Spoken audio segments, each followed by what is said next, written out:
ചലച്ചിത്ര മേഖലയിലെ സ്ത്രീകളുടെ പ്രശ്നങ്ങൾ പഠിച്ച ജസ്റ്റിസ് ഹേമ കമ്മിറ്റി റിപ്പോർട്ട് സർക്കാർ ഇന്ന് പുറത്തുവിടാൻ സാധ്യതയുണ്ട്. വ്യക്തികളുടെ സ്വകാര്യതയെ ബാധിക്കുന്ന വിവരങ്ങൾ ഒഴിവാക്കും. റിപ്പോർട്ട് വെളിച്ചം കാണുന്നത് 5 കൊല്ലത്തിന് ശേഷമാണ്. ഷെബീദ് റാവുത്തർ തിരുവനന്തപുരത്ത് നിന്ന് തത്സമയം ചേരുന്നു. Shebeed, good morning. യഥാർത്ഥത്തിൽ ഈ സിനിമാ രംഗത്ത് വലിയ ഉത്കണ്ഠ ഉണ്ടാക്കിയിട്ടുണ്ട്, സിനിമാ പ്രേമികൾക്ക് ഉത്കണ്ഠ ഉണ്ടാക്കിയിട്ടുണ്ട്. ചില രഹസ്യങ്ങളൊക്കെ അറിയാൻ പറ്റൂ. കാരണം ഈ സിനിമാ രംഗത്തെ ഗോസിപ്പുകളാണല്ലോ ആളുകളുടെ ഒരു ഇഷ്ട വിനോദം പലപ്പോഴും സോഷ്യൽ മീഡിയയിൽ.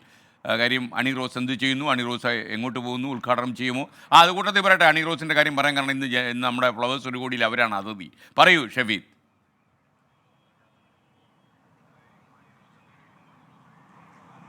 S K, good morning. ഏറെ വിവാദങ്ങൾക്ക് ശേഷം ഹേമ കമ്മിറ്റി റിപ്പോർട്ട് അത് വെളിച്ചം കാണുന്നതിൽ തീരുമാനം ഇന്നറിയാം എന്നുള്ളത് ഏറ്റവും പ്രധാനപ്പെട്ട കാര്യമാണ്. നമുക്കറിയാം, ഇന്ന് സംസ്ഥാന സർക്കാർ ഈ റിപ്പോർട്ട് പുറത്തുവിടും എന്നുള്ളതാണ് നേരത്തെ നിശ്ചയിച്ച കാര്യം. ഇന്നലെ ഹൈക്കോടതിയിൽ വീണ്ടും ഇത് പുറത്തുവിടരുതെന്ന് ചൂണ്ടിക്കാണിച്ചുകൊണ്ട് ഒരു ഹർജി, രഞ്ജിനിയുടെ ഹർജി എത്തിയിരുന്നു. അടക്കമുള്ള കാര്യങ്ങൾ സംസ്ഥാന സർക്കാരിൻ്റെ പരിഗണനയിലുണ്ടെങ്കിലും ഇന്ന് അന്തിമ തീരുമാനം അറിയാൻ കഴിയും.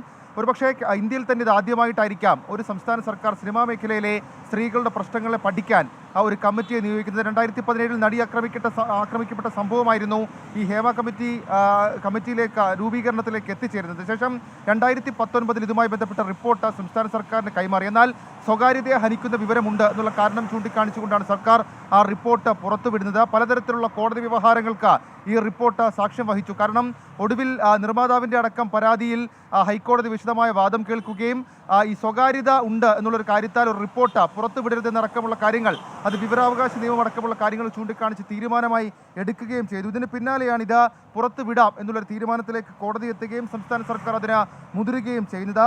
ഇതിൽ ഏറ്റവും പ്രധാനപ്പെട്ട കാര്യം 295 പേജുകളുള്ള റിപ്പോർട്ടിലെ 62 പേജുകൾ ഒഴിവാക്കിയായിരിക്കും റിപ്പോർട്ട് പുറത്തുവിടുക. നേരത്തെ പരസ്യമാക്കാൻ സാധിക്കില്ലെന്ന് അറിയിച്ചിരുന്ന ഭാഗങ്ങൾ തന്നെയാണ് ഒഴിവാക്കുക. പേജ് നമ്പർ 49 ചില ഭാഗങ്ങൾ, 81 മുതൽ 100 വരെയുള്ള പേജുകളിലെ ചില മൊഴികൾ, സ്വകാര്യതയെ ബാധിക്കുന്ന മറ്റു കാര്യങ്ങൾ എന്നിവ ഒഴിവാക്കും. അങ്ങനെയായിരിക്കും ഇത് പുറത്തുവിടുക. ഒഴിവാക്കുന്ന പേജുകൾ നേരത്തെ നിയമവകുപ്പും പരിശോധിച്ചിരുന്നു. നടിമാരും സാങ്കേതിക പ്രവർത്തകരും നൽകിയ മൊഴികളാണ് ഒഴിവാക്കുന്നതിൽ ഭൂരിഭാഗവും.